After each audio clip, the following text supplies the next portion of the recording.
Everyone. We're now going to start the portion of our afternoon of our flash talks. And if you remember from yesterday, we have 3 flash talks that you will hear in a row. And then after the flash talks, we'll break you up into breakout rooms where you can talk with the presenters of that flash talk. So the first flash talk we have, the topic is called Embracing Equity Residency Pilot, Centering Anti-Racism and Leadership. And that is by Nicole Evans and Rashi Jawade. We will have second, Imagining Liberation, BIPOC Montessori Educators, Perspectives on the Characteristics of Liberatory Spaces. That's Genevieve de Cruz. And then the last one is Toward Universal Liberation, Addressing White Supremacy Culture in Montessori Spaces. Katie Hutchins, Trisha Moquino, and Iana Phillips. Okay, so we will just take it away. Everybody that should have co-host privileges right now. So we'll start with Embracing Equity Residency Pilot. So we'll stop share and let them share. Stop sharing mine. Mm-hmm. All right. Good afternoon, everybody. Greetings. I am Dr. Nicole Evans. My pronouns are she, her, and hers. And currently I serve as the Director of Partnership and Leadership Coaching with Embracing Equity. I've been an educator for 25 plus years and specifically a school leader for 17 of those years. I've had the honor of presenting at AMS conferences, being the keynote speaker at the Wisconsin Montessori Association Conference, and serving as support to Montessori for Social Justice. I must add that one of my most rewarding experiences was when I had the honor of serving these past 8 years as the principal of a Montessori, which was also Montessori school, which was also a public charter, anti-bias, anti-racist school here in my hometown, St. Louis, Missouri. Hi, everyone. My name is Rashi Jawade. My pronouns are also she, her, and hers, and I am calling from Austin, Texas. I am the COO of Embracing Equity and would love to share with you just a little bit about our work that we do. So Embracing Equity was essentially founded 3 years ago with the mission of cultivating mindsets and practices needed to create affirming, inclusive, and equitable educational ecosystem. So we work primarily with teachers, educators, school leaders, ed-facing nonprofit professionals, and the like. And our vision is a just society where all children are affirmed in their whole humanity and nurtured to their fullest potential. So as I noted, we launched in 2017. We are a 501c3 nonprofit and have had the privilege over the last 3 years of working with over 1,600 teachers, principals, and education leaders spread coast to coast, 44 states, Washington, D.C., and Puerto Rico. We've also built a strong reputation on social media. Some of you may be following us on Instagram. And we've also had the benefit of having some philanthropic support through some foundations. So I would love to also just tell you a little bit more about Embracing Equity's work. And so Embracing Equity is very much a practitioner-focused organization. And our flagship program, which is still thriving today, is our anti-bias, anti-racism trainings through our virtual cohorts. And in these cohorts, we work with teachers, school leaders, and other education leaders to help them develop their own racial and ethnic identity, as well as their racial literacy and critical consciousness. And what we've learned is that this individual work is absolutely imperative as we embark on our anti-racism journey. And we've also learned that this individual work, this individual racial identity work, is a necessary but insufficient lever for systemic change. And that is why 2 years ago, we started developing the leadership residency. And then last year in March, we officially launched the pilot of that residency. And so in this flash presentation today, we would like to tell you more about this pilot and what we are learning through it. So this residency pilot is 16 months long, as is the program that the residency program.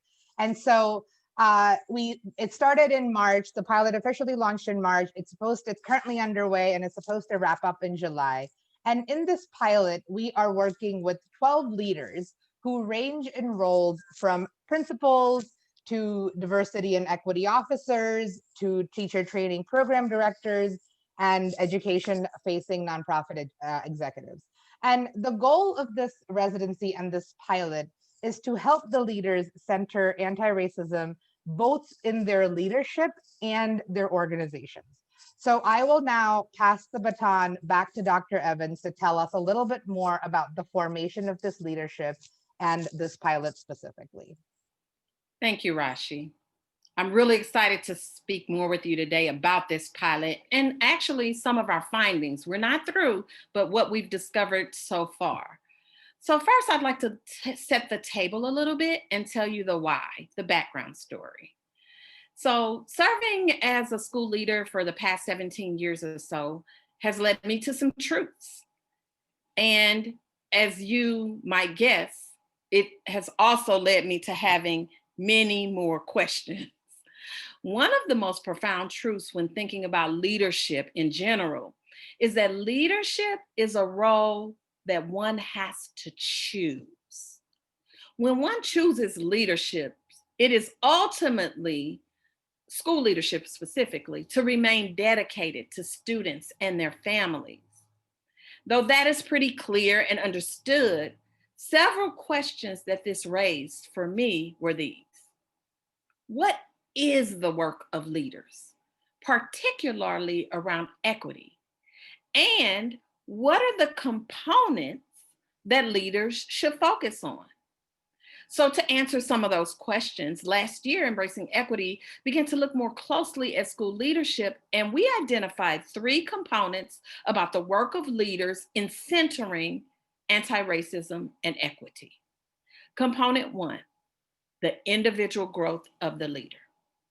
Component 2, culture and climate. And component 3, school structures and systems. So as we looked at those 3 components, we asked ourselves some guiding questions and more, just tons of questions. And we determined that we absolutely needed to look at those 3 components: growth as a leader, culture and climate, school structures and systems, through the lens of equity and anti-racism. So as we continue to dig, as we continue to observe that wonderful Montessori skill that we all have, we also noticed something else.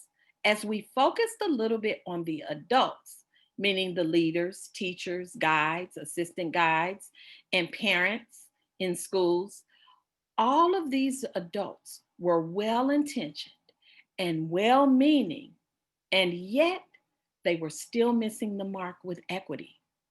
Equity was being talked about as an add-on to your plate. And let's face it, few of us had any extra time to add something else to our educational plate. So then we realized another truth as we kept digging.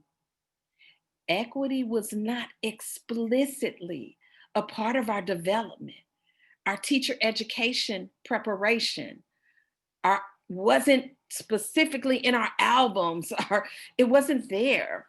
And so we still looked into our classrooms and saw harm being done, even though they were wonderfully crafted and prepared environments. Because no one had prepared us for this. No one had prepared us to observe for biases. No one prepared us to observe to see if racism was happening in our classrooms.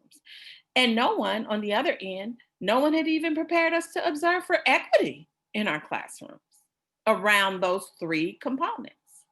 So as we continue to have very meaningful conversations with school leaders and Montessorians and teachers around the country around this dilemma, something became very clear to us.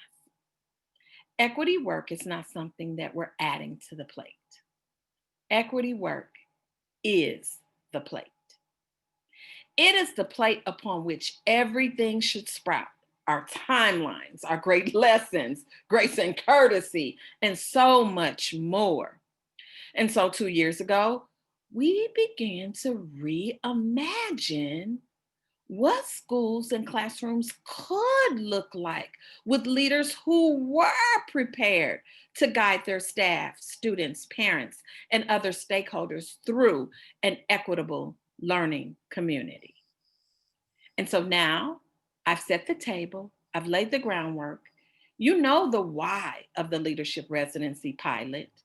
And Rashi is going to share the what and the how of the residency. And then we will share some of our findings thus far, we're partially in, from the pilot residency. Rashi? Thanks, Dr. Evans. So based on the Montessori ethos of following the child, Embracing Equity's leadership residency has been designed to essentially follow the leader. And so we've created it to be a 16-month-long program where we're walking alongside the leaders to help them actualize their goals. And a lot of other leadership programs are 3 months or 6 months or 9 months, but this program specifically is intentionally 16 months, modeled after the Montessori theory of development, so that we can see leaders through the various stages of their leadership and organizational journey. And so I'll share my screen again.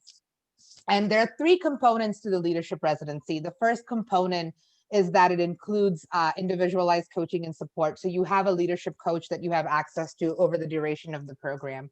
But in addition to that, we've also intentionally designed it to be a cohort model, because we know just how isolating anti-racism work can be. And so by being in community with other leaders that are doing the anti-racism work alongside each other, the leaders get to both give and receive peer-to-peer mentorship and support. And then last but not least, the leadership residency includes an equity audit. And the key component of this equity audit is an equity survey that we work with the leaders to administer to their organizations. And the survey is really meant to bubble up and raise up and hear the voices that may otherwise not be heard. So it's meant to be administered to and completed by all the staff at these organizations. So everybody from your leadership team, teaching staff, mid-management, custodial staff, administrative staff, part-time, full-time, everybody. And we work with the leaders to administer the survey. We collect all of the data, and then we analyze it. And that's a key part of this leadership residency. So I would love to just take a minute and share with you what that equity audit analysis looks like. So I'm going to share with you the equity audit analysis for Monster High, which is obviously not a real school, but to preserve the anonymity of this school, we're going to call the school Monster High. So at Monster High, 80% of folks say that they participate in anti-racism trainings. 80% say that they identify bias and discrimination. And yet a third of their team is unsure of what actions to take. So not only are they not taking actions, they don't even know what actions they should be taking. Almost half of their staff feels uncomfortable even talking about race and racism. And a quarter of their staff does not think about people in terms of race, and that does not influence their interactions. And so taking kind of a colorblind approach. So this is what their quantitative data is telling us. This is further undergirded by the sample qualitative quote you see down here, where this person is saying, I think there are varying commitments to anti-racism at the school. So taken together, what this tells us is that, yes, people may be doing some individual participating, some individual identifying, but when it comes to action, anti-racist action, there is discomfort.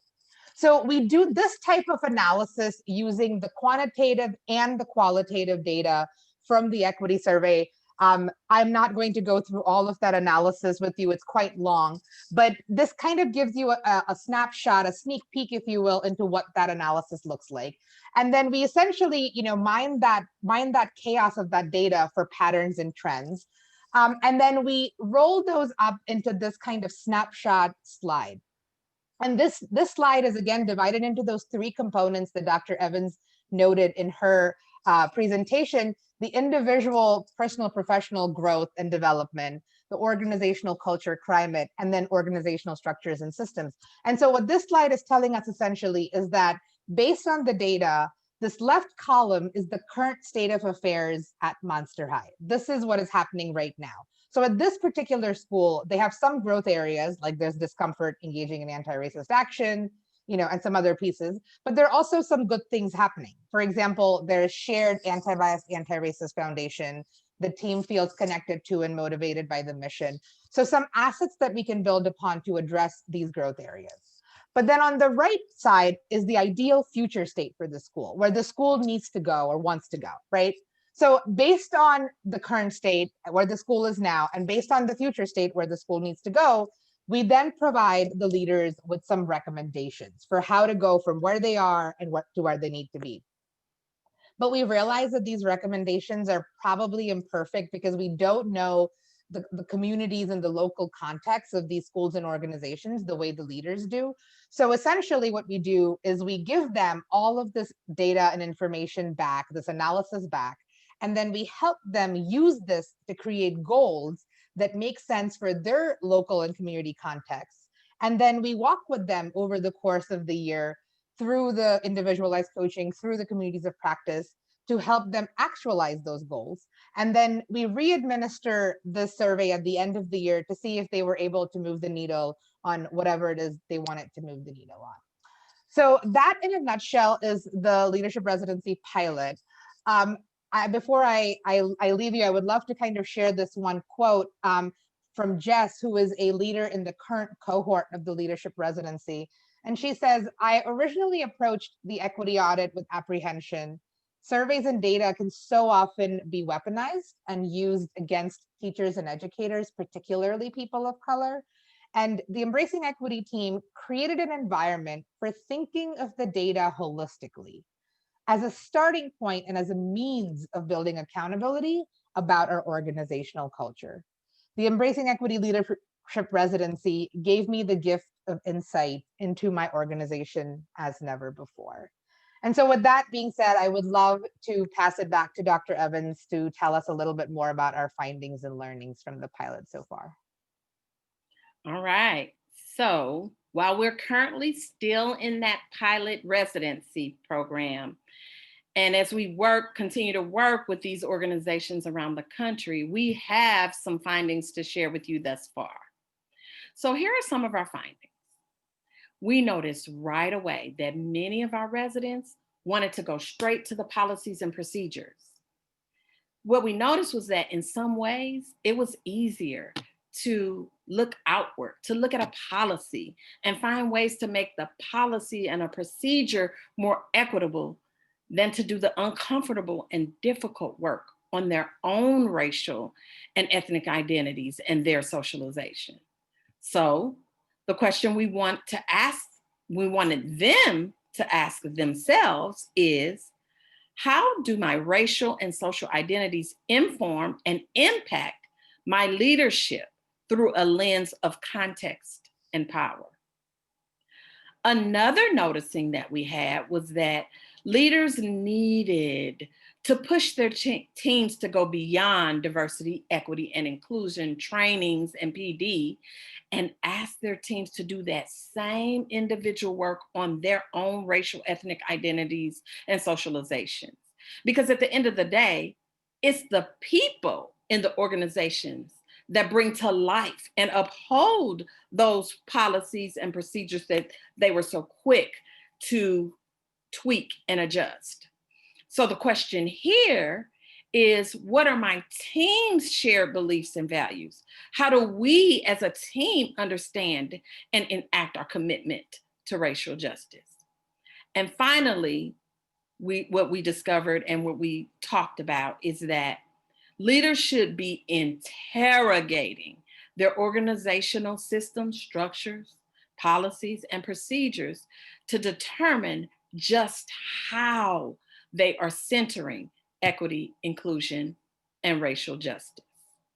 So in conclusion of our flash talk, looking at the plate of equity in our schools and supporting leaders as they are preparing this plate in their schools and places is the overarching work of the Leadership Residency as we continue to research and look at the pilot program and in an attempt to answer some of those questions around leadership and equity. Thank you.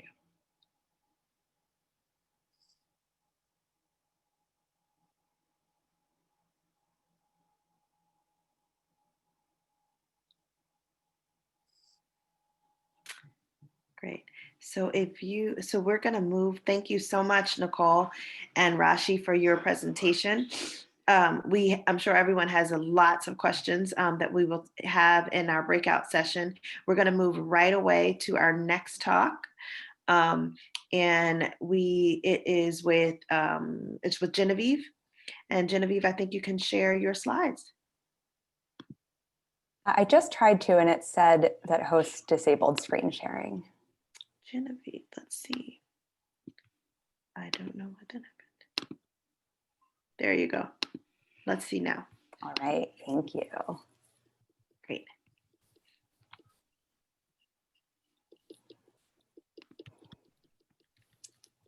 All right, are you able to hear me and see the slides? It looks great. Yes, great, thank you. Good afternoon, everyone. My name is Genevieve DeCruz. I use she, her pronouns, and I am a second-year doctoral student at the University of Maryland, College Park, where I am in the Teaching, Learning, Policy, and Leadership department, specializing in minority and urban education. I am AMI primary trained and spent 5 years starting and working at Lee Montessori Public Charter School in Washington, D.C., which is where I currently am. The name of this project is Imagining Liberation, BIPOC Montessori Educators' Perspectives on the Characteristics of Liberatory Spaces. This is a study in progress, a work in progress. And so I'll be going through a brief introduction to tell you how I got to where I am. I'll talk about my theoretical framework and the assumptions I'm coming in with in this work. I'll talk about my research process and design, and then I'll talk about the next steps and what's to come. So this project began with my desire to identify and understand which Montessori principles or concepts that BIPOC Montessori educators considered the most valuable and why they considered them the most valuable. And after an early focus group, based on what I noticed my participants talking about, I realized that I needed to make a shift. And so as the project progressed and the data emerged, my entire research project changed, which can often be the process of qualitative research, as many of you know. There is a lot of existing anti-bias, anti-racism work in our Montessori community. There are organizations that offer workshops and training sessions to Montessori schools, and these are really, really important. So none of my work is meant to discount that, but I propose that we also need to be thinking about what a consistent liberatory space and design looks like. And I define liberatory education to mean a way of teaching that promotes social justice, promotes transformation, and promotes raising consciousness and engaging with systems of oppression. So when I say liberatory, that's what I'm talking about. And another way to think about it is Bell Hook's idea of education as a practice of freedom, true freedom for every single individual in the room. Imagining a liberatory space requires us to pause. It requires us to mentally create a concept that doesn't consistently present itself in our current reality as we experience it. And so we have to envision what we seek. In Audre Lorde's words, the master's tools will never dismantle the master's house. So we cannot only use the paths that are visible to achieve liberation. And it's inadequate to assume that what we see is going to lead us to something that we do not see. And so this is where the imagination comes in. And Dr. Maria Montessori said herself that we first have to imagine in order to create. And so we have to envision what doesn't exist in order to create it. And then I also ask, who gets to do the imagining?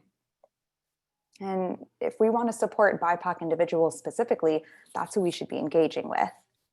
And there are BIPOC Montessori educators who are engaging in liberatory practices and resistance practices in their work with children and in schools that the wider community doesn't necessarily know about. And so their voices and their ideas should be amplified in this work. So my research question is, how do BIPOC Montessori educators imagine liberatory spaces? And I seek to identify educators' concrete, already existing practices, the ones they're doing right now, as well as imagined practices. And as a former primary guide in a public Montessori school, I'm deeply invested in understanding how BIPOC educators and children experience or imagine liberation. And this is something I thought a lot about as a teacher and as a Montessori coach, and I think about it as a woman of color, and these are the thoughts and questions that brought me into the academy. So my theoretical framework is critical race theory, which I know that you heard a little bit about earlier. And the 5 tenets of critical race theory are storytelling and experiential knowledge, the idea that racism is normal and permanent in the United States, that whiteness is property and it perpetuates white supremacy. And critical race theory offers a critique of liberalism. So instead of taking a slow and cautious approach, it takes a more aggressive and radical approach to social transformation. And the 5th tenet is interest convergence, or the idea that in order for a marginalized group to progress, the dominant white group must also be progressing. The assumptions that I'm coming in with for this work pertain to challenges of BIPOC educators. And these 3 assumptions I'll talk about are all supported by the literature. So the first one is racial stress. And this refers to stress or discomfort fueled by racial discrimination.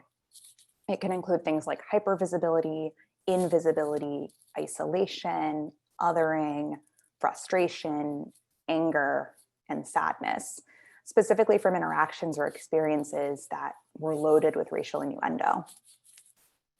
The second assumption is that dominant white narratives are favored in schools. They're favored in racial dynamics, in standards, in curricula, and this creates barriers to BIPOC educators' success. And BIPOC educators have to navigate difficult situations with colleagues and school policies because of these favored narratives. And the third challenge and assumption is the high attrition rates for BIPOC educators. And this is incredibly significant because it affects students' experiences in schools as BIPOC educators improve outcomes for students of color and white students. And they bring knowledge to their work through lived experience, which up above, you see that experiential knowledge is part of critical race theory. So that's really key here. And I'll take a moment to say that not all BIPOC experiences are the same. In the literature, we see that for Black educators especially, these challenges are heightened and more frequent because of the anti-Blackness that's embedded in the structures that uphold whiteness in the United States. So not all experiences are the same. So as I said in the beginning of my presentation, this project started with a focus group for a completely different research question and changed. However, that focus group did lead me to this project. And I talked with 2 Black Montessori educators in the focus group. And the main thing that came up out of that conversation was that there are barriers to families when whiteness converges with Montessori theory and practice. So one of the educators gave the example of a family in their school being concerned about the freedom of movement that was available and encouraged for their child, because they were concerned that their child couldn't experience and doesn't experience the same freedom of movement in the real world after they left school. And there were 3 main strengths that these educators showed in their conversations with me. One of them was relationship building. And this relationship building was led by shared racial identities. So parents would initially make the connection with these educators because they shared a racial background, but then the educators continued to maintain that relationship. Another strength was strengths in instruction due to racial identity. And both educators talked about not being afraid to discuss racial topics. And one of them talked about her willingness to use call and response songs in her teaching in her elementary classroom. And she explicitly linked that to her racial identity. And a third strength of the educators was cultural capital, which is a term used by Tara Yasso to describe the knowledge and abilities that BIPOC communities use to survive and resist oppression. And both educators asserted that the families of color in their school communities felt more comfortable with them, and that the educators were able to understand families and where they were coming from in a way that some of the other colleagues may not have been able to. And so I talk about these strengths to say that they demonstrate some of the initial concrete liberatory practices and skills and strengths that educators are using in schools right now. So building and maintaining relationships with BIPOC families, linking racial identity to instruction, using experiential knowledge and abilities. These BIPOC educators are already working toward and creating liberatory spaces for their children. And although I don't know what others will say and what other practices they'll identify, we already have three practices from just one conversation. So I am using a qualitative research design. I'm going to be using semi-structured interview questions and focus groups. And I'll talk about my research process here because I want to be really intentional about it, and I am really intentional about it because I think that the research process is as important as the product or the data that emerge from it. And so one part of my design is that the process of the research will be one of racial healing. And a comment I'll make about racial healing is a reminder that this project is about liberation and it includes transformation. And so it's crucial that the process of the study also be transformative and liberating and foster connection among participants. So the goal is not to just talk and I walk away and leave it at that, but rather that we build a community of practice and engage in some collective healing. So BIPOC educators often feel othered in their schools.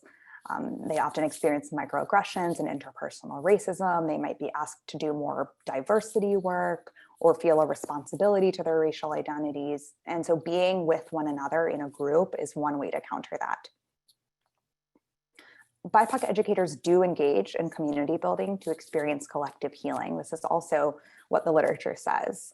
Fostering connection and self-care through community proves to be really helpful for educators, and it helps them build resilience and it centers their voices. And additionally, doing this in groups and thinking about collective healing emphasizes the group rather than putting the onus of healing or reflecting on the individual only. Now, it is and can be an individual process, but it also is really healing to do so in a group. After the first focus group, after reviewing the recording and the transcript, I noticed that the educators often built off of one another and they tended to encourage each other as they chatted and shared stories. It was very conversational.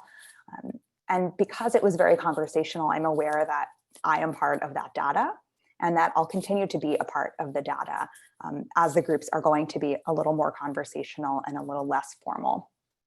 And so I'm aware that my positionality is going to affect the way that I gather and interpret this data. And that as an Asian Indian American woman who's a Montessori educator, part of my work as a researcher will be to identify where and how my identity shows up in this work and to disclose that and address it. So right now I'm approved for 5 to 10 participants total. And that may increase or change as the data emerges. And I plan to use inductive coding to identify characteristics of the imagined liberatory spaces and whether they're currently in practice or whether they're new and imagined characteristics.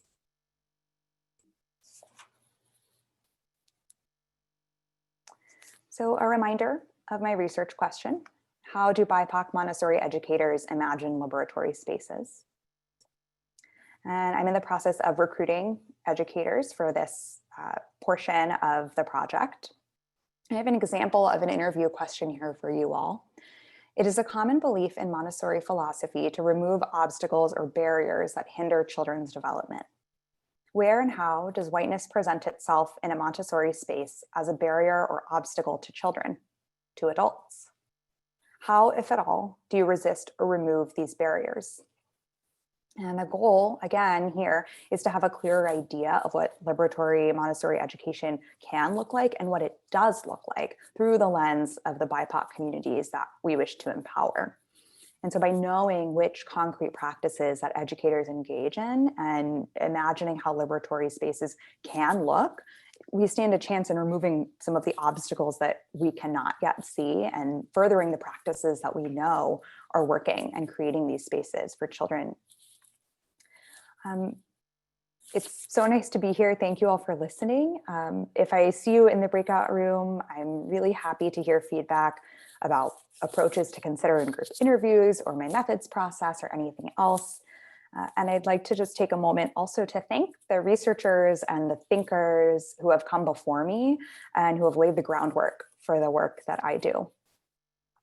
So thank you for watching, and I look forward to talking to some of you more in the breakout rooms.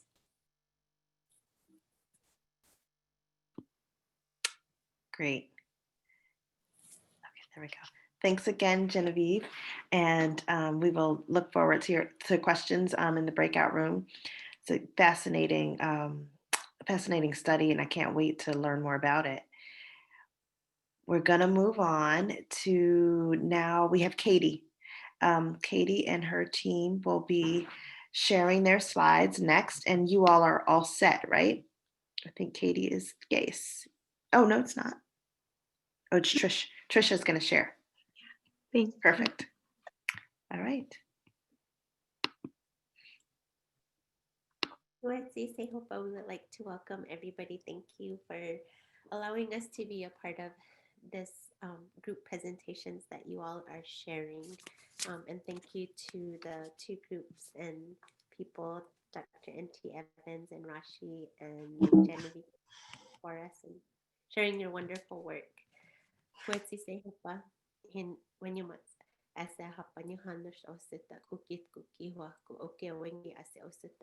my name is Trisha Moquino, and I greet you in my mother's language of Keres. I'm from Coach T, Giwa, and Okewenge, 3 pueblos, part of the 19 Indian pueblos in New Mexico.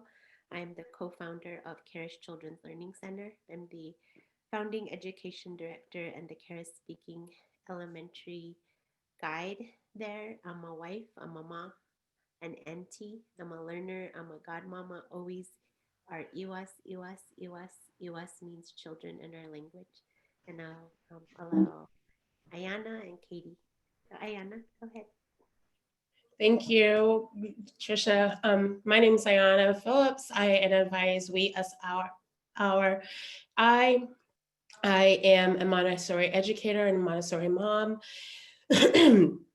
And I'm going to pass it on to Katie.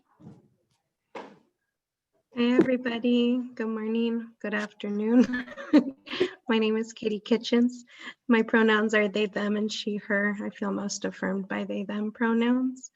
I am honored to work alongside Trisha at the Keres Children's Learning Center as the English-speaking elementary guide. I'm a PhD student at Chapman University studying white racial identity development in young children. I am a plant dad, cat mom, lover of silliness, and my last name's Kitchens, so obviously I like to cook. Thank you. Today we're going to share with you toward universal liberation, addressing white supremacy culture in Montessori spaces. And I'm hoping that I can't see how I can. Oh, there we go. Okay, Iana.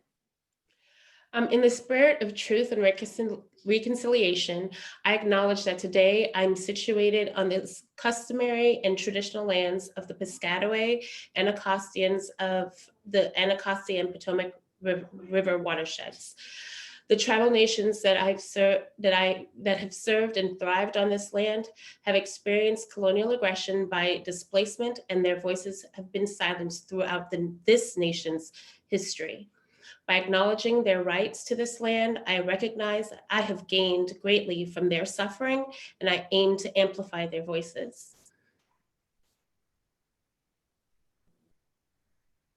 Thank you, Iana. We just wanted to take a moment to share this quote from Dr. Montessori. Either education contributes to a moment of movement of universal liberation by showing the way to defend and raise humanity, or it becomes like one of those organs which have shriveled up by not being used during the evolution of the organism. So just spending some time in gratitude for some of the examples that were shared earlier today by Dr. Evans and Rashi, by Genevieve, of what liberation can look like in the Montessori community. We're going to talk a little bit about some of the barriers to liberatory practice and the manifestations of white supremacy culture. And then we're also going to talk a little bit about folks who are already committed to liberatory practice.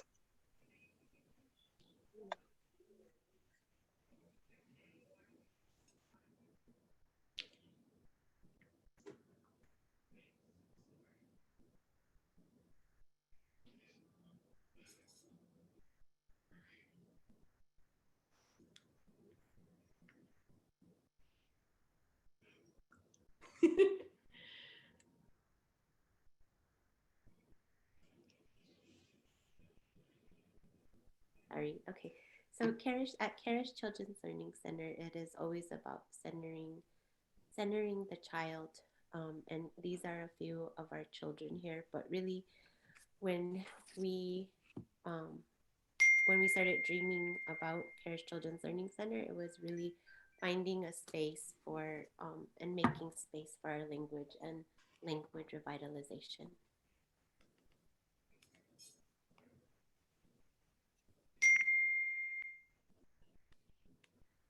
We're going to start by sharing a little bit about white supremacy culture and how it's defined. So it was first articulated by Timo Kuhn and Kenneth Jones, and they were specifically talking about how we look at organizational cultures that center and uphold whiteness. So when we talk about white supremacy culture, we're not talking about neo-Nazism or the KKK. We're talking about organizational cultures that treat whiteness as the norm. So whiteness is upheld, is defined as universal, and is reified and replicated in all of the structures of the organization. So it really reinforces the myth of white centrality and superiority. So we want to reiterate that well-meaning organizations, well-meaning white Montessori practitioners, right, are continuing to replicate and uphold these systems of whiteness, not because there is intentional malice, but because of this idea of it being the norm. And so part of how that norm is upheld is through the invisibility of white supremacy culture. So I know, when I was a kid and people would say, "Oh, what's your culture?" And I would say, "I don't have a culture. I'm just American," or whatever I would say, And that was because I really didn't understand, right? That had been because whiteness, my ways of navigating the world had been centered and preferenced. I wasn't even able to see my cultural norms. So when we think about practicing Montessori for liberation, it means really addressing these cultural components. So yes, it is important to redo the materials and the timelines. Yes, it is important to include, different pronouns in our pronoun work. All of these things are important, and it's beyond just what the curriculum looks like. It's how we are enacting and creating cultures together. So what we're going to talk about, some of the pieces that we're going to talk about, most of them, in fact, don't really have anything specifically to do with the curriculum. It's around the expectations that are that are in the Montessori community, the culture of the Montessori community, when we look at the national level. So we're just going to focus in just a little bit on a few of those characteristics of white supremacy, but also just to acknowledge in particular that anti-indigeneity is alive and well, and it's alive and well just as much as anti-Blackness is. It's just not easily recognizable. And so one of the characteristics of white supremacy that we see a lot in Montessori is power hoarding. And the way that shows up often is a lack of transparency about any question that you ask about sometimes leadership or how did these things come about. There is a lack of transparency, especially also to who might be sitting on a particular committee or a board at the national level, or who decided that these were going to be the leaders to be, let's say, leading a certain initiative. Another way that power hoarding shows up is not positioning oneself, but not just oneself, an organization as a learner, and that's always really important. And so in our way of life, what our elders always speak and teach us is "Shahek aminutyum sinutyum shu namitsi shokyumishan," that you're always learning, always ask for guidance, and open up our own hearts and our own minds to be able to learn, but to learn for what's right, to lead our children, for the sake of our children, to guide our children, always to from love. Another way power hoarding shows up is through nepotism. There's a lack of limits, in terms of who are running, some of these boards, especially at the national level. And then there's also elitism. For me, as a person from my tribes, the 19 Indian Pueblos in New Mexico, and starting out in Montessori, it wasn't, I was in Montessori spaces for 14 or 15 years, very isolated, very, very isolated. So just trying to figure everything out. Another way that power hoarding shows up is the inaccessibility often of training financially, yes, but also with other resources and time and the ability to possibly get away.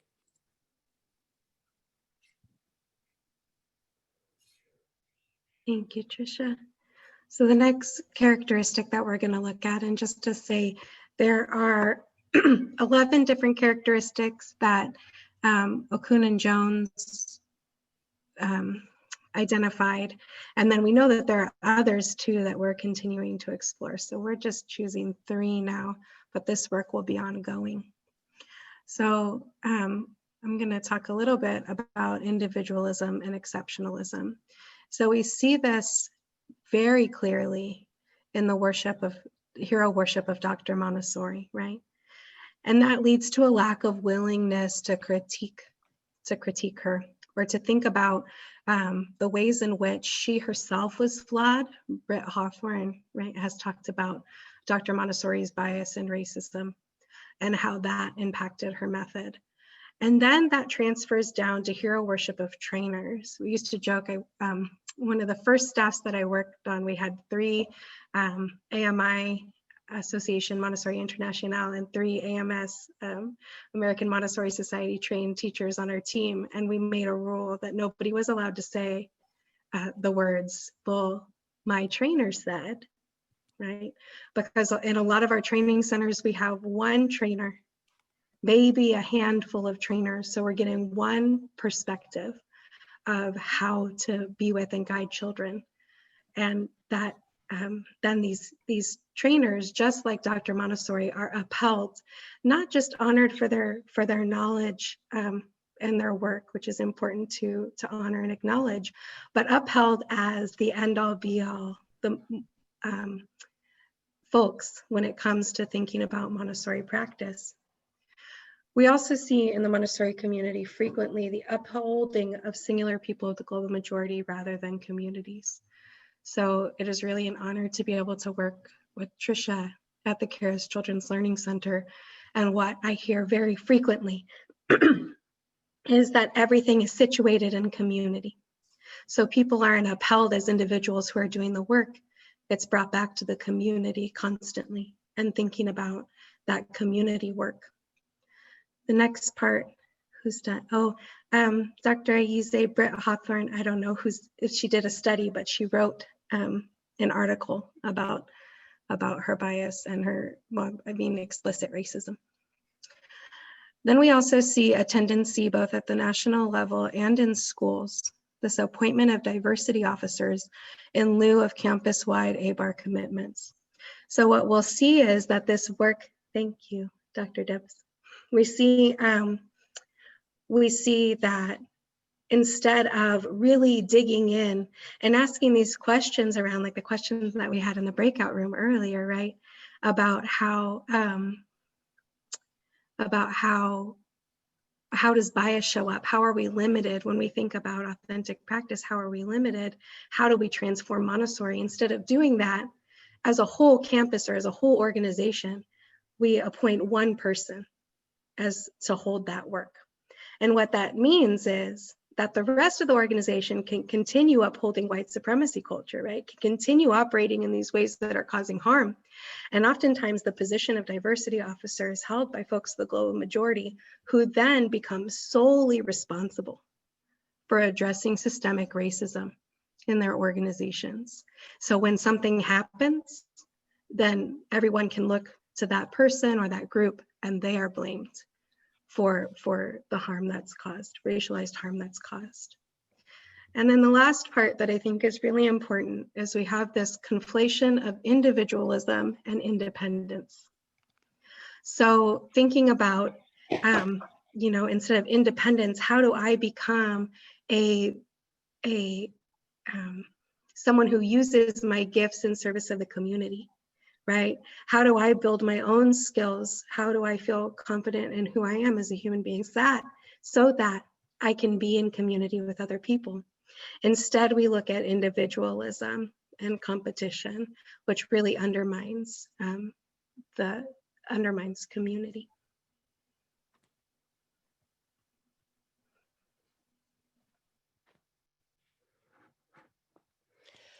So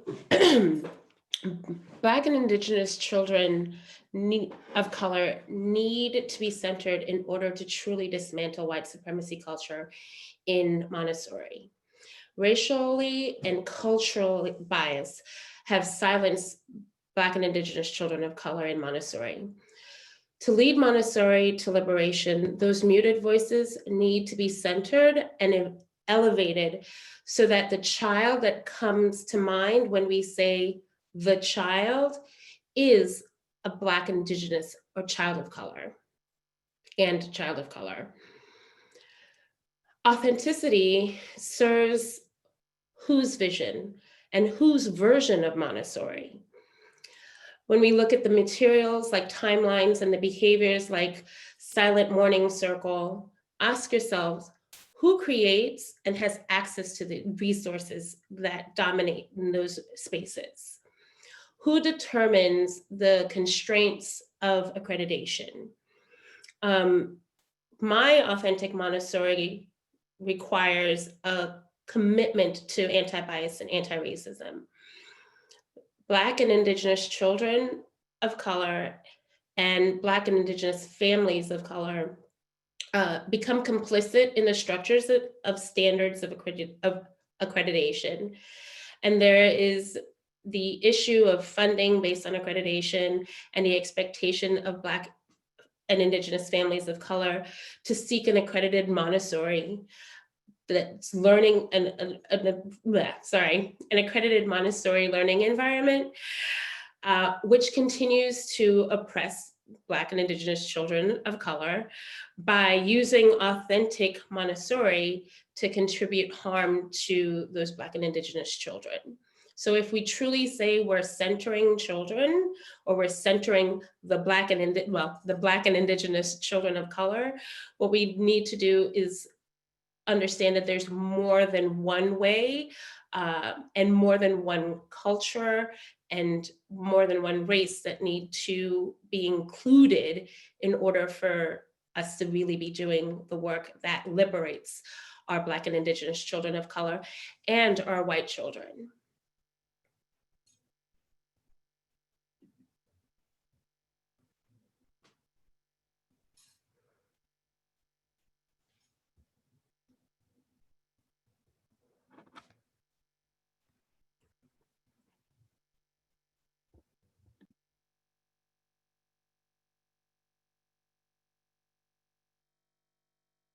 Sorry, I'm over here talking on mute. Hashtag you're on mute. That's the #1 hashtag of 21. Woohoo! We're gonna have to dance to that. I use it. We're gonna have to make a rap to that. So going forward toward liberatory Montessori praxis. When we were in the midst of dreaming and manifesting with the support of our spirits and our ancestors, our tribal council for Karish Children's Learning Center,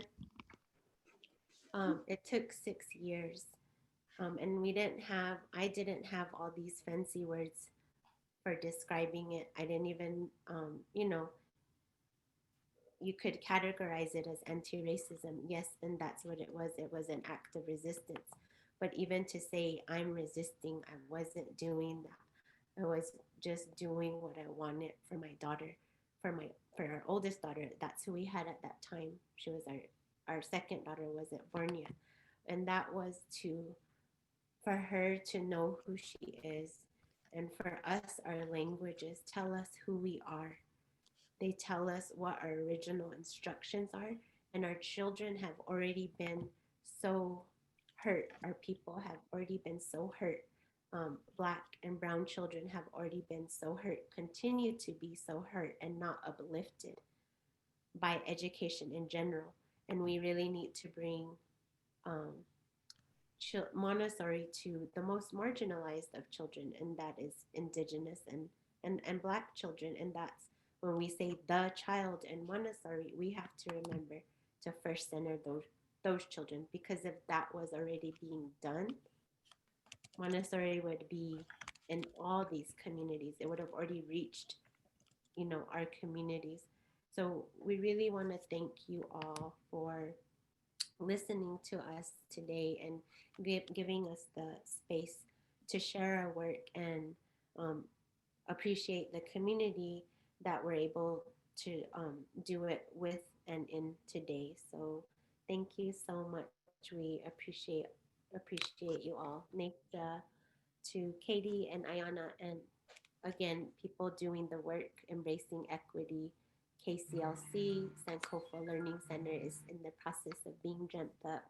And this is Hearts Gathered on the Colville Reservation in Washington, who it's amazing. But again, thank you very much.